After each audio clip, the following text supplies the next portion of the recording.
Hello friends, welcome to our channel travel world with DM.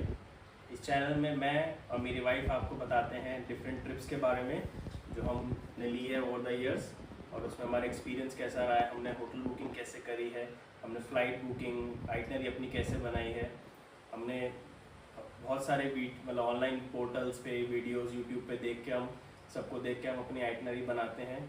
पर आपको इतनी सारी अलग अलग वीडियोस या पोर्टल्स ना देखनी पड़े, इसलिए हमने ये चैनल बनाया है जिससे आपको एकदम क्रिस्प शॉर्ट में पूरा आइटनरी और सारे को जो ट्रिक्स एंड टेक्निक्स होती हैं कॉस्ट एफिशिएंट ट्रिप बनाने की वो मिल जाए।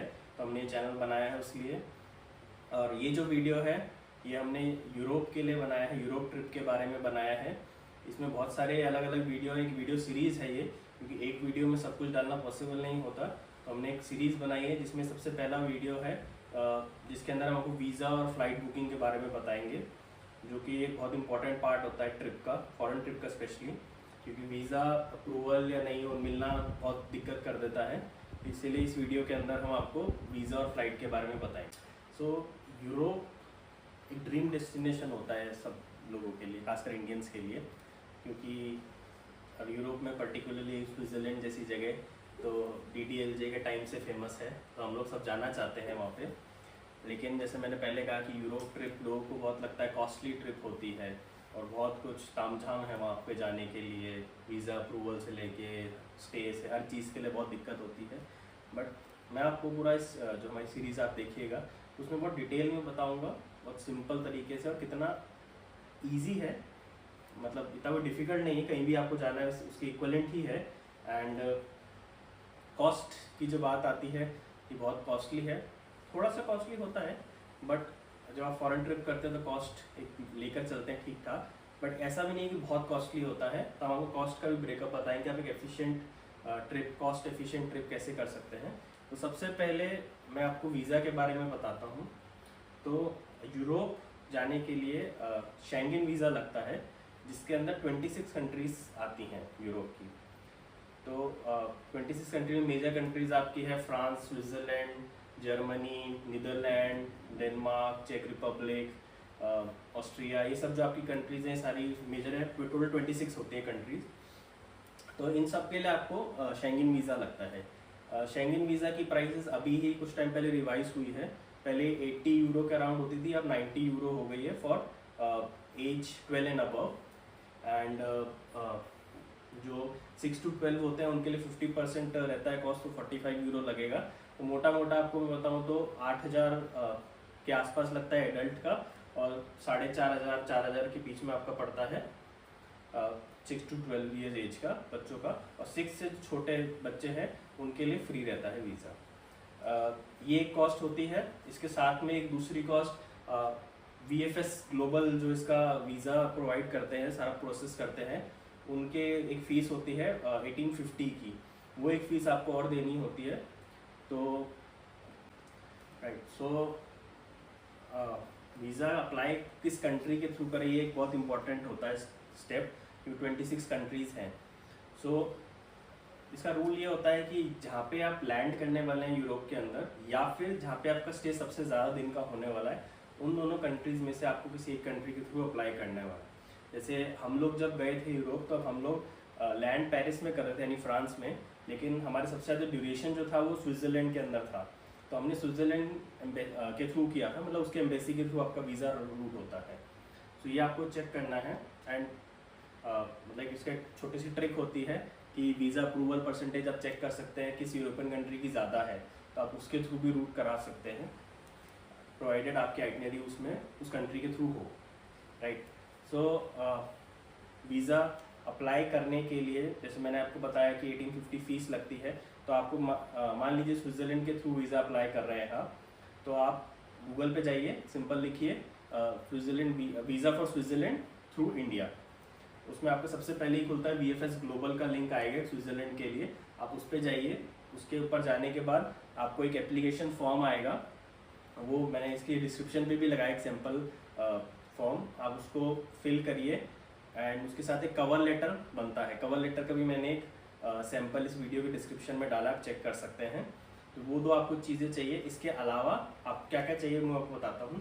तो सबसे पहले होता है रिटर्न फ्लाइट टिकट, तो आपको इंडिया से जाने का और वापस इंडिया आने का टिकट चाहिए होता है, कंफर्म टिकट तो कंफर्म ही होता है, ठीक है। सेकंड होता है इंश्योरेंस, तो मिनिमम $50,000 का आपको इंश्योरेंस लेना होता है, उसके ऊपर आप कितना भी ले सकते हैं, बट उनका रूल है कि मिनिमम $50,000 पर पर्सन का आपका इंश्योरेंस होना चाहिए। थर्ड होता है आपकी होटल बुकिंग, आपको जितनी भी आप जहाँ रुक रहे हैं आपको पूरी होटल बुकिंग अपनी दिखानी होती है, उसके अंदर बुकिंग करके मतलब उनको कंफर्मेशन देना होता है। फोर्थ होता है जैसे मैंने कहा कवर लेटर, तो कवर लेटर आपको पूरा उसमें आपकी आइटनरी आती है कि आप कहाँ जाएंगे, कब से कब तक जाएंगे, सारी डिटेल आती है, तो वो आपको उसमें देनी बहुत ज़रूरी है। नेक्स्ट होता है आपका बैंक स्टेटमेंट, तो जो बैंक स्टेटमेंट होता है वो वीज़ा के लिए बहुत ही इम्पोर्टेंट फैक्टर होता है आपका अप्रूवल या फिर डिनायल के लिए। तो अगर आपके पास फंड्स कम हैं तो आपका वीज़ा रिजेक्ट होने का चांस बहुत हाई रहता है। एंड आपका अगर सफिशिएंट अमाउंट है ओवर ड्यूरेशन ऑफ टाइम, ऐसा नहीं कि आपने एक दिन में पैसा डाला और लास्ट दिन में और आके हो जाए, अच्छा चांसेस है डिनाई हो जाए आपको वीज़ा। तो अप्रूवल के लिए एक अमाउंट आपको चाहिए होती है आपके बैंक अकाउंट में दिखाने के लिए कि वो अमाउंट इसलिए चाहिए होती है कि आप अपनी ट्रिप को स्पॉन्सर कर सकते हैं खुद से, आपका जितना पैसा है।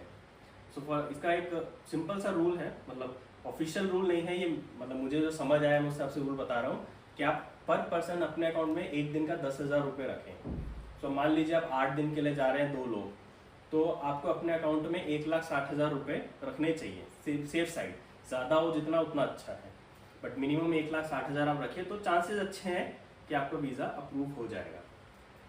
इसके बाद अगर आप सैलरीड एम्प्लॉय हैं तो आपको एक एनओसी चाहिए होगी अपने ऑर्गेनाइजेशन से कि देयर नो ऑब्जेक्शन कि आप बाहर जाएं, उसमें कोई दिक्कत नहीं है। एंड पासपोर्ट फ़ोटो चाहिए होंगी 2, जिसमें आपका वाइट बैकग्राउंड होना चाहिए। 80% आपका फेस कवर होना चाहिए, ये उनका एक रिक्वायरमेंट होता है, राइट। बाकी अब जब फ़ोटो जाएंगे तो आप उनको बोल सकते हैं, जनरली लोगों को पता होता है कि शेंगन वीज़ा के लिए फ़ोटो कैसी चाहिए होती है, राइट। इसके अलावा अगर आप सैलरीड एम्प्लॉय हैं तो एनओसी के साथ में आपको अपनी पे स्लिप भी देनी होगी जहाँ पे आप एम्प्लॉयड हैं। ITR आपको देना होगा अगर आप सैलरीड हैं, और अगर आप बिजनेसमैन हैं तो आपको रजिस्ट्रेशन सर्टिफिकेट या प्रूफ ऑफ ओनरशिप देना होगा अपने वीज़ा को सपोर्ट करने के लिए। इसमें एक चीज़ मैं ऐड करना चाहूँगा, मैंने इंश्योरेंस आपको बोला कि 50,000 का कवर होना चाहिए, तो $50,000 का जब मैं कवर बोलता हूँ उसकी वैल्यू 50,000 आपको नहीं देना है, वो प्रीमियम आपको देना है जिसकी वैल्यू 1,500, 2,000, 2,500 होती है। मतलब उसका कवर $50,000 का होता है, लेकिन आपको प्रीमियम 1,500, 2,000, 2,500 डिपेंडिंग ऑन आप किससे ले रहे हैं उस पर फर्क पड़ता है, ठीक है। तो ये आपका एक वीज़ा का डॉक्यूमेंटेशन था जो चाहिए था।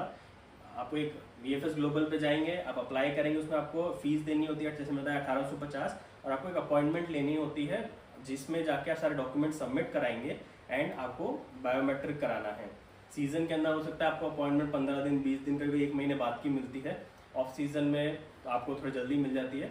तो आप जब भी ट्रिप प्लान करें अपनी तो उस हिसाब से थोड़ा टाइम लेके करें। And best to my knowledge है 3 महीने से पहले आप अप्लाई नहीं कर सकते वीज़ा के लिए, तो वो भी एक चीज़ चेक आप कर सकते हैं, राइट। तो ये तो हो गया आपका वीज़ा का। अब सेकेंड मोस्ट इम्पॉर्टेंट थिंग और कॉस्ट वाइज सबसे इम्पॉर्टेंट थिंग आती है फ्लाइट टिकट।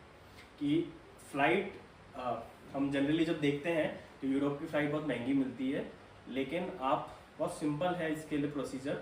आप स्काई स्कैनर पे जाएं, उस पे जाके आप इंडिया टू जो भी आपकी लोकेशन है वहाँ डालें यूरोप के अंदर, ठीक है। अब यूरोप में जैसे मैं एग्जांपल के लिए आपको बोलूँ कि पेरिस आपको सस्ता मिलेगा, मिलान आपको सस्ता मिलेगा। मिलान की फ़्लाइटें बहुत हैं, टर्किश एयरलाइंस की और डिफरेंट एयरलाइंस की।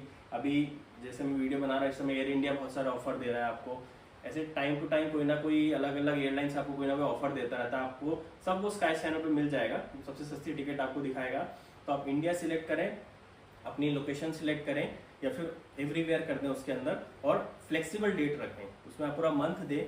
मान लीजिए आपको मई में जाना है तो आप मई पूरा दे दें उसके अंदर, और मई में आप सिलेक्ट करें कि कौन से आपको बेस्ट रेट मिल रहे हैं।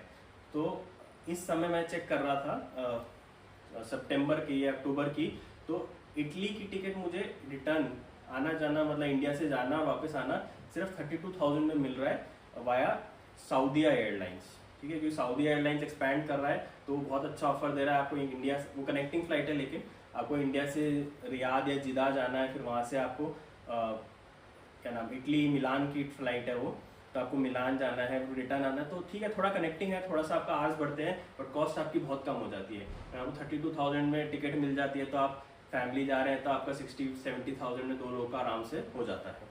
तो ये बहुत एक कॉस्ट एफिशिएंट होता है। अगर आप एकदम से बुक कराएंगे तो हो सकता है वो 60-70,000 पर पर्सन लगे, तो आपने ऐसे बहुत कॉस्ट बचा ली, राइट। तो ये 2 इंपॉर्टेंट पार्ट थे। अब इसके नेक्स्ट जो वीडियो है उसमें हम आपको बताएंगे हमारी होटल बुकिंग, कहाँ घूमना चाहिए और इस अलग अलग चीज़ों के बारे में, क्या क्या हमें सामान लेके जाना है, एक और वीडियो है इसका, वो हम आपको बताएंगे।